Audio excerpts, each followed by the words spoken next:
L'info écho avec Capital.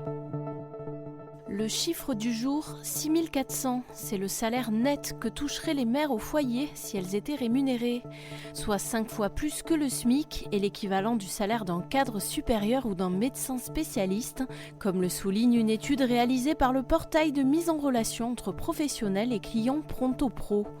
Pour calculer ce montant, le spécialiste a affecté aux activités effectuées par ces femmes le salaire horaire de base.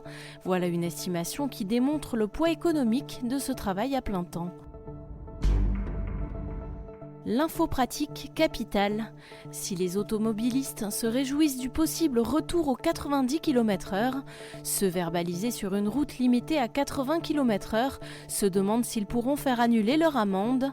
Selon certains avocats spécialisés en droit routier, ces fautifs pourront demander l'annulation ou le déclassement de leur contravention si la limite venait à repasser à la vitesse antérieure. Une affirmation démentie par la sécurité routière.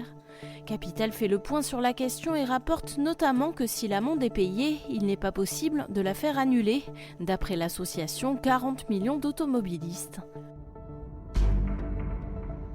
Le coup de gueule du jour est poussé par les contractuels de la fonction publique concernant leur pension de retraite. À la différence des fonctionnaires, les périodes de chômage de certains contractuels ne sont toujours pas prises en compte pour le calcul de leur retraite complémentaire. Résultat, ils peuvent perdre plusieurs milliers d'euros sur leur facture pension.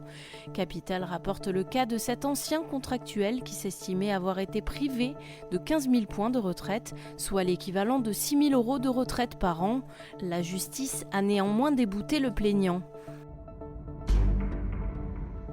On termine par ce que vous risquez si vous regardez Roland-Garros au travail.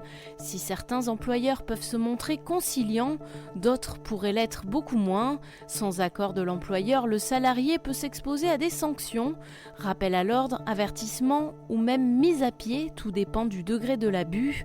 La solution la moins risquée pour suivre Roland-Garros l'esprit tranquille reste tout de même de poser un jour de congé. C'était l'info écho avec Capital.